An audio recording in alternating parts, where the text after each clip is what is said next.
Florence, April 1507. The morgue of Santa Maria Nuova Hospital sits silent in the pre-dawn hours, but not empty. A figure in a hooded cloak bends over a corpse, a man dead less than 12 hours, still warm from decay. His hands, stained with ink and oil paint, now grip a scalpel. This is not a surgeon. This is Leonardo da Vinci, the most celebrated artist in Italy, and tonight he is a thief. The body before him was not donated. It was not gifted by the church. It was smuggled from the graveyard behind San Lorenzo, wrapped in canvas, and hauled through Florence's back alleys by men, paid in silver florins to ask no questions. Why would the painter of the Last Supper, the engineer trusted by dukes and kings, risk excommunication, imprisonment, even execution too, cut open the dead? Because Leonardo da Vinci believed something heretical, that the human body was not a divine mystery to be revered from a distance, but a machine to be understood one layer of muscle, one vein, one hidden chamber of the heart at a time. And the church had made that understanding a crime. This is the untold story of Leonardo's dark obsession, the story of how one of history's greatest minds became one of its most prolific corpse thieves.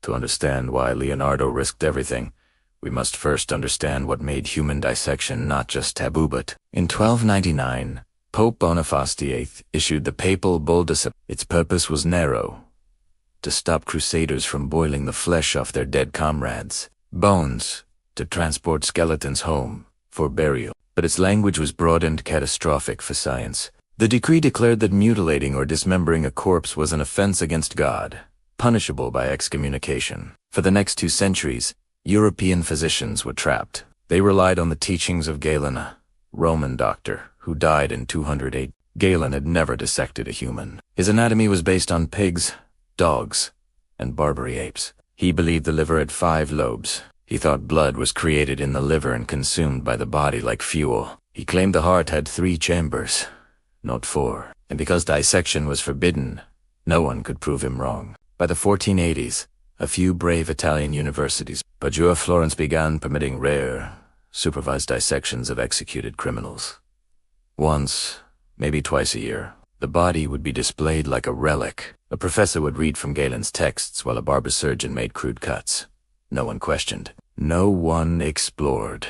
Leonardo da Vinci witnessed his first dissection around 1489 in Milan. He was 37 years old, employed by Duke Ludovico Sforza as a military engineer. He attended a public anatomical demonstration led by Marcantonio della Torre, a young professor of anatomy at the University of Pavia. Leonardo later wrote in his notebook, "I have dissected more than 10 human bodies, destroying all the various members, and removing even the very smallest particles of flesh which surrounded these veins, without causing any effusion of blood." But he didn't stop at observation. He wanted precision. He wanted to draw every ligament, every nerve, every fold of intestinate as Galen described it, but as it truly was, and that meant he needed more bodies. Many more bodies the church would never allow. So Leonardo became a criminal. Between 1507 and 1513, Leonardo da Vinci conducted at least 30 dissections. We know this because he documented them obsessively in over 240 drawings and 13,000 words of notes, all written in his signature mirror script to deter prying eyes. But where did he get the bodies? Leonardo had connections. In Florence, he befriended custodians at Santa Maria Nuova Hospital, who quietly alerted him when paupers or unidentified patients died. In Rome, he paid grave robbers who operated in the chaos of plague outbreaks when mass graves overflowed and no one counted the dead. In Milan, he bribed executioners to delay burial of hanged criminals, allowing him a narrow window to study the freshly dead before rigor mortis set in. His notebooks reveal the cold practicality of his work. He describes dissecting a 2-year-old child. He notes the texture of a centenarian's liver. He sketches the uterus of a pregnant woman who died in childbirth, positioning the fetus with stunning accuracy, a feat not replicated until the advent of obstetric ultrasound in the 1950s. Leonardo discovered the aortic valve, a tiny flap that prevents blood from flowing backward into the heart. He correctly identified the heart as having 4 chambers, not 3. He traced the pathways of cranial nerves. He mapped the curvature of the spine with millimeter precision. He was 50 years ahead of Andreas Vesalius, the man history credits as the father of modern anatomy. But Leonardo's work came at a cost. Dissecting a human corpse in Renaissance Italy was not just illegal, it was dangerous. Leonardo worked by candlelight in unventilated cellars. The bodies he studied were often plagued victims, crawling with infection. He had no gloves, no disinfectant, no concept of germ theory. In his notebooks, he describes the stench as unbearable. He writes of vomiting mid-dissection. He describes the skin sloughing off a hand as he tried to peel back the fascia. And then there was the fear. Leonardo wrote in mirror-script not because he was left-handed, he was ambidextrous, but because he feared the Inquisition. If his notebooks were discovered, the drawings alone would be evidence of heresy.